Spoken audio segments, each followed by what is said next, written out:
출애굽기 24장 1절로 11절까지 말씀을 통해서 우리가 준행하리이다 라는 제목을 가지고 살펴보도록 하겠습니다.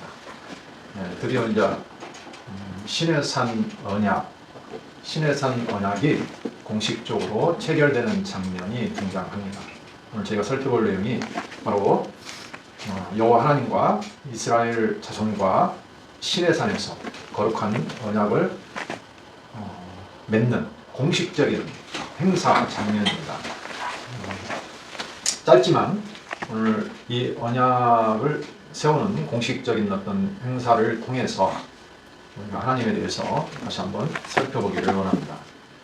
지금까지 저희가 공부했던 부분이 신의 산 언약의 내용을 지금 쭉 살펴봤습니다. 하나님께서 모세를 통해서 신의 산에서 이렇게 하나님의 백성인 이스라엘 백성들과 지금 언약 관계를 맺습니다.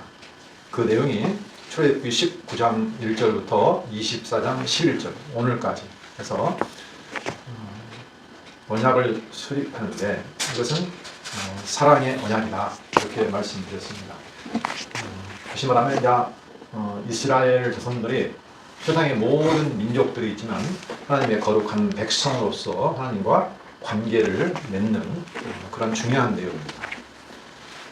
이제 언약을 수립한 다음에 이제 하나님께서 실제로 이제 성막을 짓게 해서 하나님께서 성막을 통해서 이스라엘 자손 안에 거하시는 내용까지 이 출애굽기의 내용을 통해서 사실은 하나님께서 이스라엘 열조에게 세우신 언약이 있습니다. 창세기 17장 7절 8절을 중심으로 본다면 나는 그들의 하나님이 되고 너희는 내 백성이 되리라 그 언약입니다.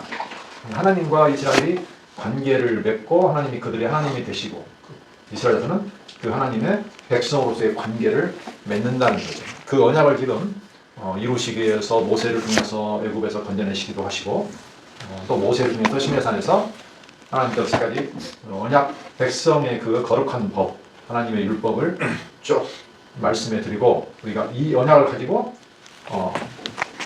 이제 관계를 맺자 이 내용을 쭉 했습니다. 그러니까 이스라엘 자손들이 좋습니다.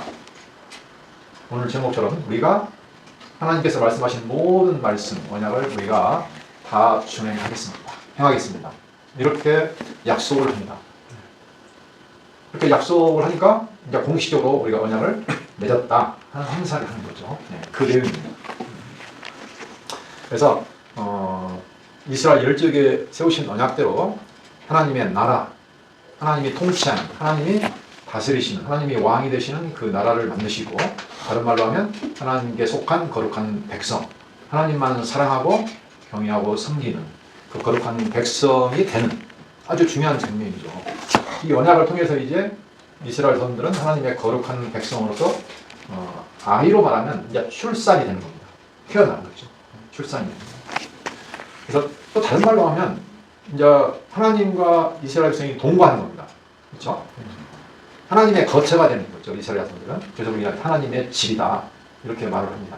하나님이 거하시는 집을 그 뒤에 보면 24장 11절부터 해서 뒤에 보면 하나님이 거하시는 집 성막을 짓게 해서 하나님이 그 안에 거하시는 내용이 등장합니다. 이 모든 것들이 사실은 하나님의 언약대로 지금 하나님께서 다 하시는 거죠.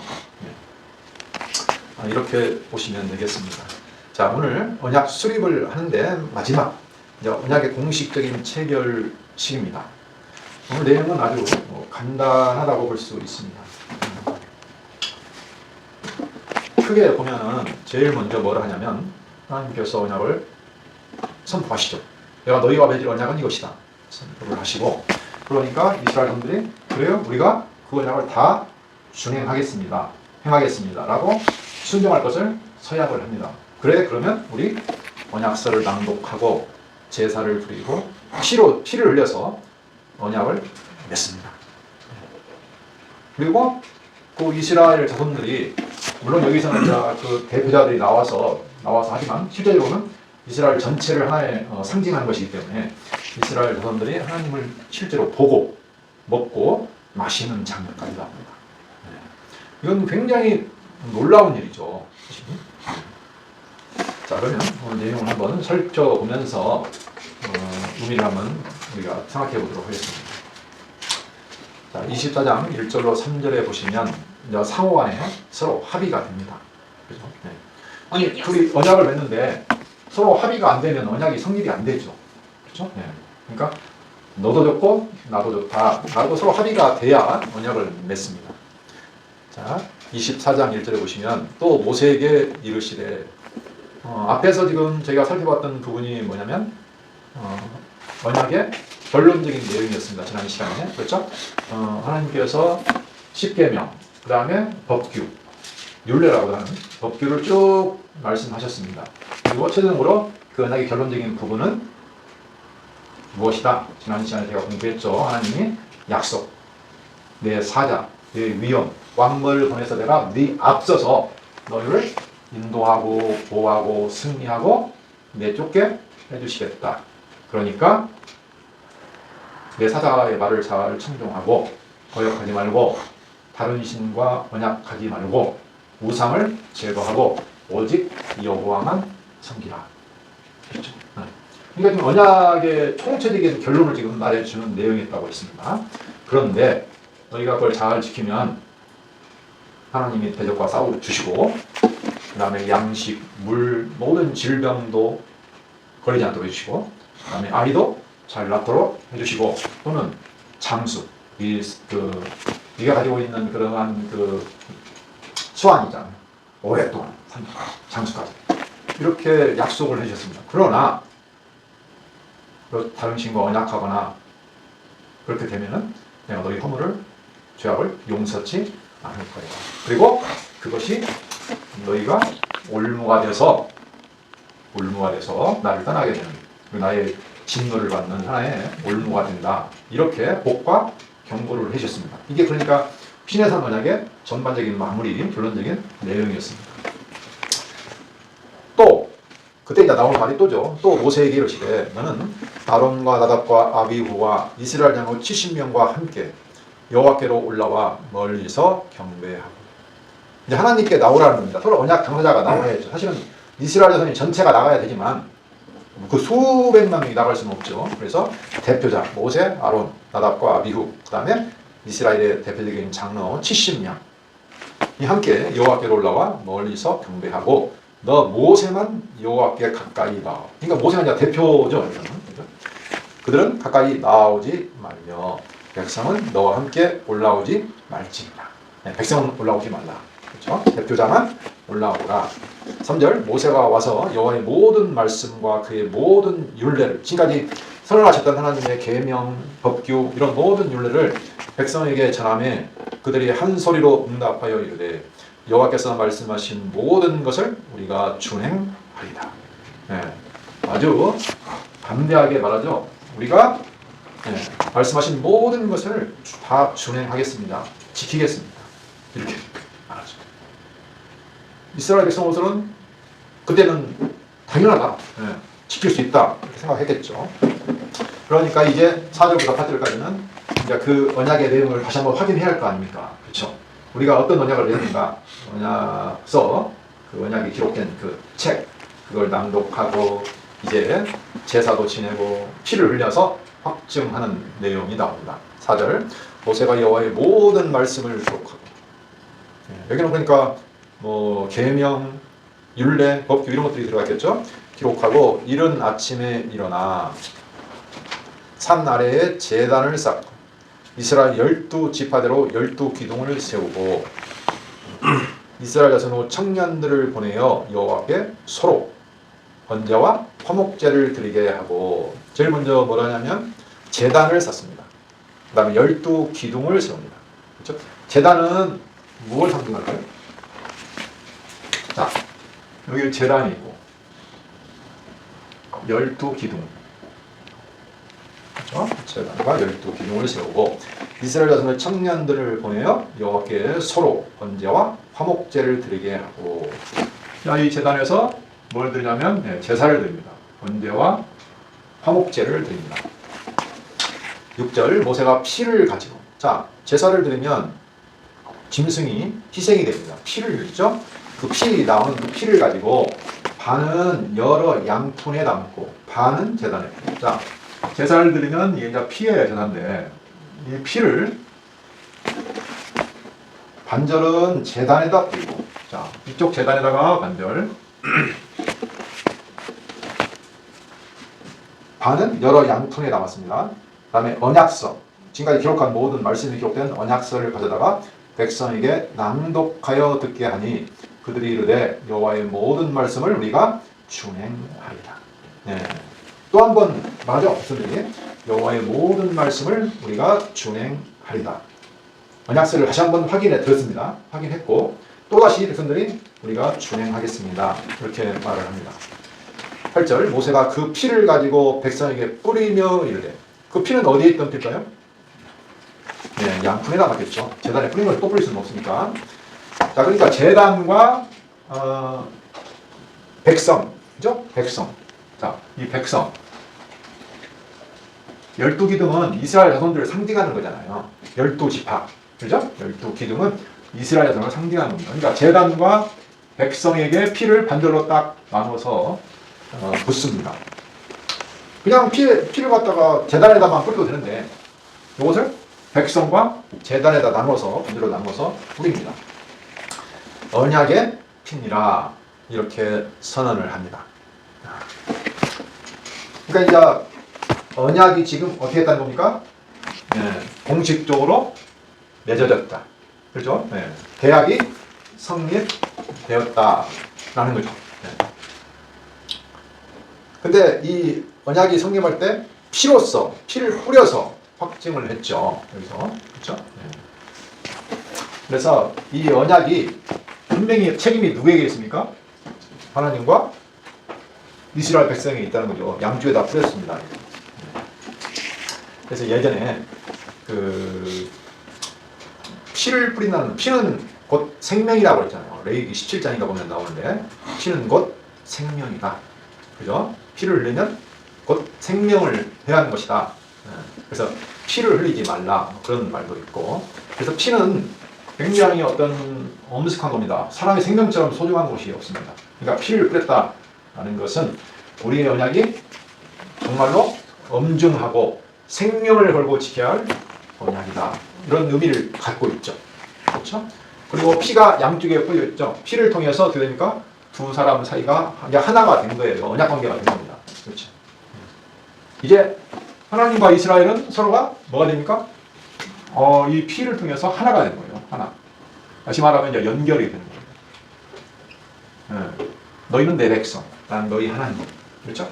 나는 너의 남편, 너는 내 아내. 이렇게 나는 너의 아버지, 너는 내 아들. 이런 식으로 이렇게 연결이 됐다는 거죠.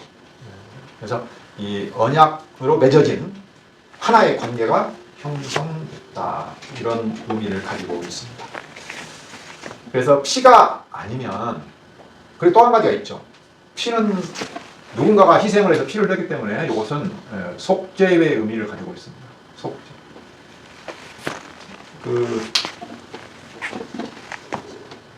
히브리서 9장 22절을 보시면 히브리서 율법을 따라 거의 모든 물건이 피로써 정결하게 되나니 피 흘림이 없은즉 사함이 없느니라. 그러니까 이 피라는 것은 모든 죄를 정결하게 해서 죄를 사해주는, 왜? 누군가 희생으로 그걸 대신 갚았기 때문에 죄를 사해주는 어떤 그 효능이 있죠. 지금 그걸 말하고 있습니다. 그것뿐만이 아니죠. 자, 마태복음 26장 보겠습니다. 26장 28절에 보면은 지금 떡을 가지고 이제 옛날 성찬처럼 떼어주시고 제 아들에게 받아 먹으라, 이것이 내 몸이니라 이렇게 하시고, 또 피를 잔을 포도주를 갖다가 먹으면서 이것이 너희 이것을 다 마시라 이렇게 하고, 28절 이것은 죄 사함을 얻게 하려고 많은 사람을 위하여 흘리는 바 나의 피, 그렇죠? 죄 사함을 얻게 하려고 많은 사람을 위하여 흘리는 바 나의 피, 곧 언약의 피니라. 네, 여기도 나왔죠. 언약의 피. 이 피가 결과적으로 언약의 피입니다. 근데 여기서는 짐승의 피를 흘려서 언약을 세웠지만 이제는 짐승이 아닌 하나님의 아들 순결한 어린 양으로서 오셔서, 그죠? 흠없는 어린 양으로 오셔서 보혈이라고도 보혈, 아주 귀한 피를 흘려서 언약을 세웠다는 거죠. 그래서 우리가 이제 새 언약의 피다 이렇게 말을 하죠. 옛날에 구약의 옛 언약의 피가 있지만 예수 그리스도 완벽한, 그죠? 영원한 속죄를 줄 수 있는 영원한 언약으로서 쏟아가 있는 그 예수 그리스도의 피, 그걸 날마다 기억하라고 지금 그런 성찬, 그죠? 예식을 말씀하셨습니다. 그래서 그 피가 있었기 때문에 그 뒤에 보면요, 이제 9절부터 보겠지만 이상한 일이 좀 일어납니다. 9절 보시면 모세와 아론과 나답과 아비후와 이스라엘 장로 70인이 올라가서 이스라엘의 하나님을 보니 그의 발 아래에는 청옥을 편듯하고 하늘같이 청명하다. 자, 이스라엘의 대표가 지금 올라갔습니다. 올라가가지고 어떻게 했습니까? 하나님을 보니 그랬어요. 하나님을 봤다. 아니, 그 거룩하신 영광의 하나님을 사람이 봤다는 겁니다. 하나님을 보니 그 앞에서 뭐라고 했죠? 백성들은 올라오지 말라. 옛날에 보면 시내산에 하나님이 강림했을 때 막 모두가 두려워 떨며 막 그랬죠. 흑암과 막 그 불 가운데서 하나님의 그 엄청난 그 거룩함, 영광, 그 위엄. 그래서 아무나 오지 말라, 다 죽는다 이렇게 했거든요.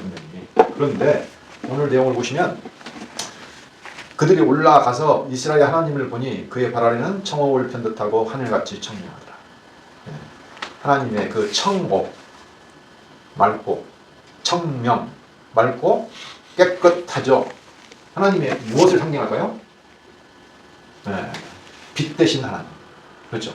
어둠이 없으신 하나님, 그 거룩하신 하나님을 지금 상징적으로 표현하고 있다고 보면 되겠습니다. 그 거룩하신 하나님을 보고 11절 하나님이 이스라엘 손들의 존귀한 자들에게 손을 대지 아니하셨고, 원래는 어떻게 해야 됩니까? 하나님을 보면 죽어야 돼요. 그 말은 무슨 말이냐면 하나님이 죽는다는 겁니다. 보면 반드시 손을 댄다는 겁니다. 하나님께서. 그런데 손을 대지 아니하셨고 하나님을 봤는데도 더불어 그뿐만이 아니죠. 그들은 하나님을 뵙고 보고 먹고 마셨더라. 하나님을 뵙고 먹고 마셨더라. 그러면 이게 어떤 관계입니까? 이제? 하나님을 보고 뵙고 마셨다. 이제는 하나님과 교제를 할 수 있는 존재로 됐다.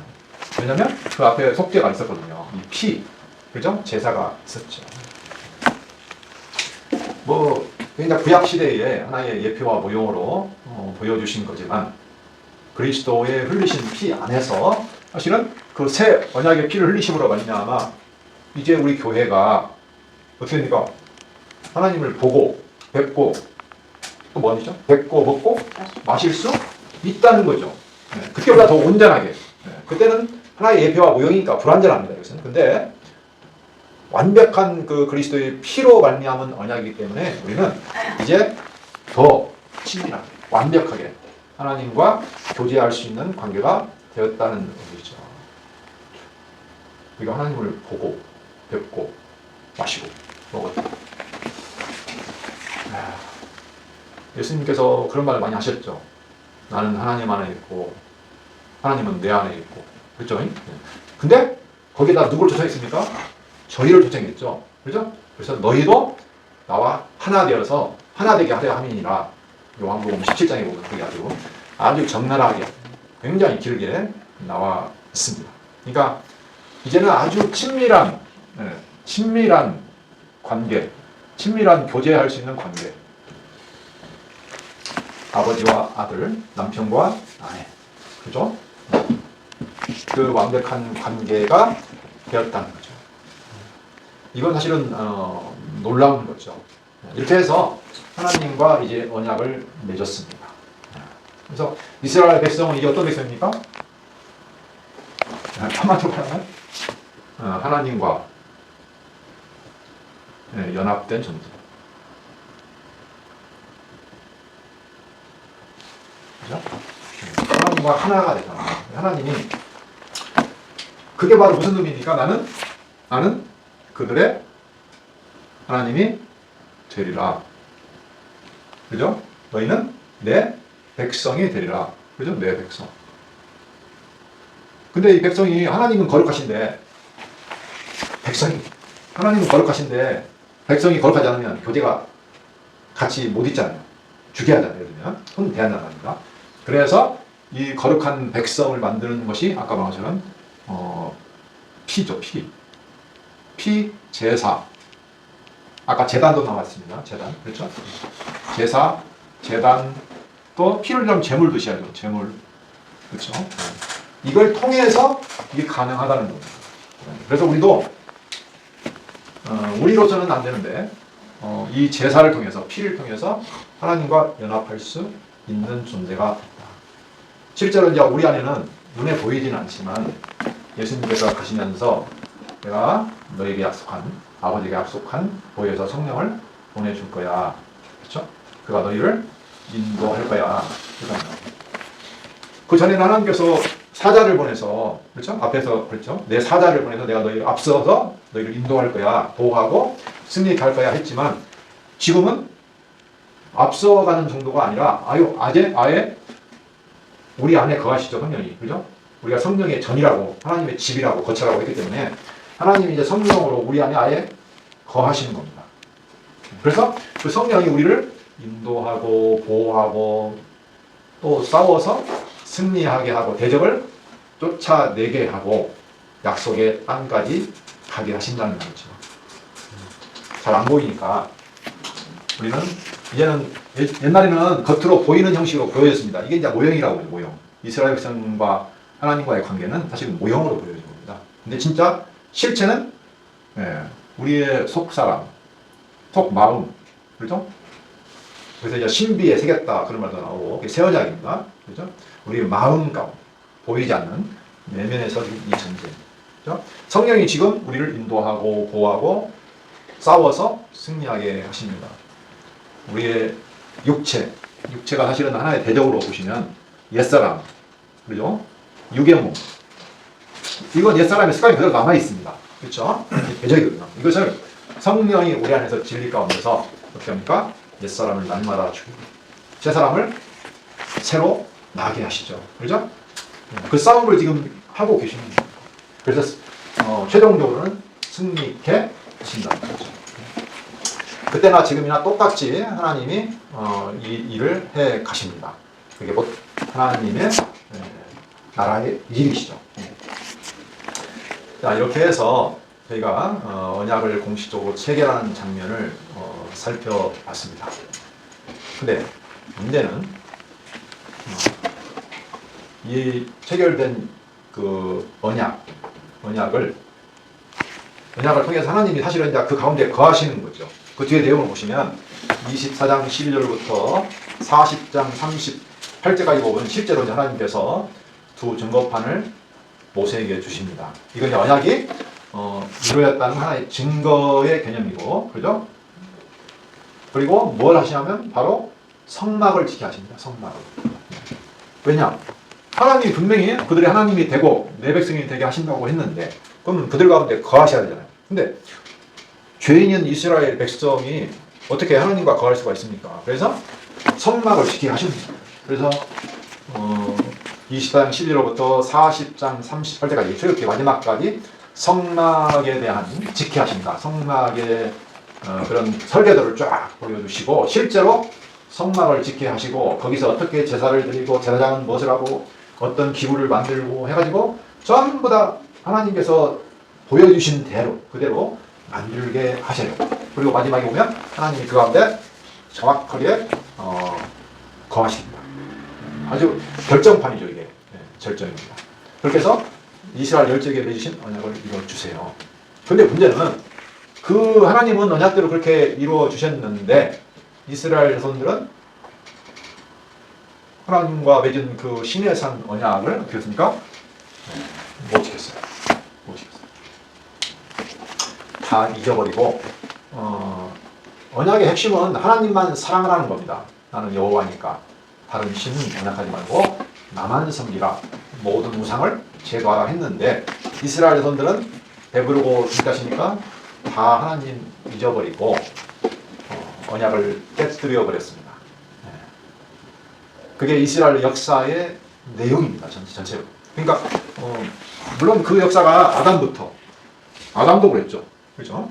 결과적으로 에덴에 하나님께서 거닐었잖아요, 함께. 근데 그 선악과 금령, 율법을 어김으로 말미암아 못 지켰죠. 그래서 쫓겨났죠. 근데 그 역사가 지금 이스라엘의 역사에서도 반복적으로 똑같이 등장을 합니다. 그렇게 해서 언약을 깨뜨렸죠. 한번 볼까요? 어떻게 깨뜨렸다고 설명이 나오는지 신명기 9장 7절. 너는 광야에서 내 하나님 여호와를 경노하게 하던 일을 잊지 말고 기억하라. 내가 애굽 땅에서 나오던 날부터 이곳에 이르기까지 늘 여호와를 거역하였으되. 교회 보면 너는 목이 곧은 백성이니라. 교만하다는 거죠. 광야에서 애굽에서 나와서 지금 여기 모압 땅, 평지, 요단강 동편 땅까지 올 동안 40년간 너희들은 늘 나를 거역해서 경노하게 했다. 이렇게 정리를 하고 있습니다. 광야에서만 그랬을까요? 가나안 땅을 약속으로 주셨죠. 하나님 약속으로 다 주셨어요. 근데 왕도 주셨어요. 그럼에도 불구하고 그들은 언약을 깨뜨렸습니다. 자, 예레미야 11장 10절. 그들이 내 말 듣기를 거절한 자기 선조의 죄악으로 돌아가사 다른 신들을 따라 섬겼은즉 이스라엘 집과 유다 집이 내가 그들의 조상들과 맺은 언약을 깨뜨렸도다. 또 다시 돌아가가지고 다른 신을, 자기 선조들도 그랬는데 그 다른 신들을 따라서 똑같이 섬겼은즉 그들이 나와 맺은 언약을 깨뜨렸도다. 이렇게 말씀하시죠. 자, 31장 예레미야 31장 보겠습니다. 31장 32절. 여기서 새 언약이 나오죠. 새 언약을 맺어야만 되는 상황입니다. 맺을 수밖에 없는 이 언약은 이 새 언약입니다. 이 언약은 내가 그들의 조상들의 손을 잡고 애굽 땅에서 인도하여 내던 날에 맺은 것과 그 신의 언약이죠. 맺은 것과 같지 아니할 것은 내가 그들의 남편이 되었어도. 그러니까 그 신의 언약은 남편과 아내의 언약이라는 겁니다. 그들의 남편이 되었어도 그들이 내 언약을 깨뜨렸습니다. 여호와의 말씀입니다. 그렇죠? 그러나 마음속에 이제 새 언약을 내가 맺어 주겠다. 이렇게 또 말씀하시죠. 그렇죠? 안 된다는 겁니다. 그들로는 안 된다. 하는 것을 지금 반복적으로 말씀하고 있죠. 그러니까 하나님이 그렇게 언약대로 해주셨는데 이스라엘 자손들은 또 잊어버리고 다른 신 섬기고 하나님을 떠나고 거역하고 교만하고. 그러나 하나님이 그 율법에 나와 있는 복과 저주가 있습니다. 저주대로 심판하시고 쫓아내시고 포로로 잡아가게 하시고 하시지만 그러나 하나님은 하나님의 언약을 이스라엘 백성들처럼 깨뜨리지 않는다. 그 내용이 중요합니다. 그래서 하나님은 자기 언약을 어떻게 한다면 결코 바꾸거나 깨뜨리지 않고 반드시 지키신다. 이런 것을 지금 성경에서는 말씀해 주고 있는 거죠. 자, 그 언약이 이미 신해산 언약에서도 이미 그게 약속되어 있습니다. 자, 레위기 26장 보시면 레위기가 신해산 언약의 마지막 부분에 나오는 부분이거든요. 자, 26장 44, 45절. 지금 너희가 내 언약을 지키지 아니할 때 어떤 저주가 임할 것인가, 하나님의 심판이 임할 것인가 이렇게 앞에 쭉 나와 있습니다. 그런데 40절 볼까요? 그렇게 그들이 이제 쇠잔하게 되는데 40절. 그들이 나를 거스른 잘못으로 자기의 죄악과 그들의 조상의 죄악을 자복하고 또 그들이 내게 대항함으로 나도 그들에게 대항하여 내가 그들을 그들의 원수들의 땅으로 끌고 끌어갔음을 깨닫고 그 할례 받지 아니한 그들의 마음이 낮아져서 그들의 죄악의 형벌을 기쁘게 받으면. 그렇죠. 왜요? 교만하다는 겁니다. 할례 받지 않아. 내가 야곱과 맺은 내 언약과 이삭과 맺은 내 언약을 기억하며 아브라함과 맺은 내 언약을 기억하고 그 땅을 기억하리라. 좀 뒤에 가서 44절 그런즉 그들이 그들의 원수들의 땅에 있을 때 내가 그들을 내버리지 아니하며 미워하지 아니하며 아주 멸하지 아니하고 그들과 맺은 내 언약을 폐하지 아니하리니 나는 여호와 그들의 하나님이 되리라. 내가 그들의 하나님이 되기 위하여 민족들이 보는 앞에서 애굽 땅으로부터 그들을 인도하여 낸 그들의 조상과의 언약을 그들을 위하여 기억하리라. 나는 여호와이니라. 네. 하나님의 언약은 어떻게 해요? 반드시 기억하신다는 겁니다. 네. 이스라엘 자손들처럼 언약을 깨뜨리지 않겠다는 거죠. 물론 혼내기는 합니다. 그죠? 형벌을 주어서 그 할례받지 아니한 교만한 마음, 자기가 무엇이나 있는 것처럼 그런 마음을 아주 낮추시기는 하지만 어떻게 해요? 그러나 내가 그들을 아주 내버리거나 미워하지 아니하고 멸하지도 아니하고 내 언약을 폐하지 아니한다. 왜? 나는 여호와니까. 핵심은 그거죠. 여호와니까. 언약을 반드시 어떤 일이 있어도 이루시는 여호와니까 내가 언약을 기억하겠다라고 이미 신의 산 언약을 하시면서 지금 레위기에 보면 회복에 대한 그런 언약을 기억하겠다는 약속이 있죠. 이스라엘 역사책도 마찬가지입니다. 이스라엘 자손들은 어떻게 될까요? 실제로 가나안 땅에서도 똑같습니다. 하나님이 다시 데려다 놔도 똑같아요. 그래서 예레미야 거기 보시면 한번 보실까요? 예레미야 31장. 그러니까 이스라엘 역사를 다 그러니까 그 범죄했던 역사를 다 마치고 하나님께서 이제 그들을 심판하시는데 그래도 예레미야 31장 35절 37절 볼까요? 이게 새 언약의 내용이죠. 31장 35절 여호와께서 이와 같이 말씀하셨느니라. 그는 해를 낮의 빛으로 주셨고 달과 별들을 밤의 빛으로 정하셨고 바다를 뒤흔들어 그 파도로 소리치게 하나니 그의 이름은 만군의 여호와니라. 내 법도가 이 법도가 내 앞에서 패할진대. 해, 달, 별, 바다 이런 자연의 섭리가 있습니다. 변하지 않는 섭리가 있는데 이 법도가 내 앞에서 패할진대 이스라엘 자손도 내 앞에서 끊어져 영원히 나라가 되지 못하리라. 여호와의 말씀입니다. 여호와께서 이와 같이 말씀하시니라. 위에 있는 하늘을 측량할 수 있으며 밑에 있는 땅의 기초를 탐지할 수 있다면 할 수 없죠. 누구도. 내가 이스라엘의 손을 행한 모든 일로 말미암아 그들을 다 버리리라. 측량을 누구도 할 수 없습니다. 하늘과 땅을. 그래서 다시 말하면 무슨 말입니까? 그들이 행한 모든 일로 말미암아서도 그들을 버릴 수 없다. 버리지 않겠다. 여호와의 말씀이니라. 하나님의 그런 언약 말씀은 그들이 뭐 행한 모든 일이 문제가 아니라는 거예요. 하나님은 결단코 바꿀 수 없다, 끊을 수 없다라는 것을 말해주고 있습니다. 그래서 에스겔서 볼까요? 16장 60절. 그러나 59절부터 볼까요? 나 주 여호와가 이같이 말하노라. 내가 이스라엘인가 맹세를 멸시하여 언약을 배반하였은즉 내가 내 행한 대로 내게 행하리라. 심판하신다는 의미죠. 그러나 60절 그러나 내가 너의 어렸을 때 너와 세운 언약을 기억하고 너와 영원한 언약을 세우리라. 다시 말하면 이게 새 언약입니다. 영원한 언약을 다시 세워야겠다는 거예요. 무엇을 기억하고? 어렸을 때 아브라함과 이삭, 야곱에 세웠던 그 언약 그걸 내가 반드시 기억해서 영원한 언약을 세워주겠다. 61절 내가 내 형과 아우를 접대할 때 내 행위를 기억하고 부끄러워할 것이라. 그렇게 하나님이 언약을 기억하고 다시 영원한 언약을 세워줄 때 너는 네 행위를 바라볼 때 어떻게 된다고요? 기억하면서 부끄러워한다는 거예요. 자기 모습이 너무나 부끄러운 거예요. 내가 그들을 내게 딸로 주려니와 내 언약으로 말미암음이 아니라 내가 내게 내 언약을 세워. 하나님의 언약이라 내가 여호와인 줄을 내가 알게 하는.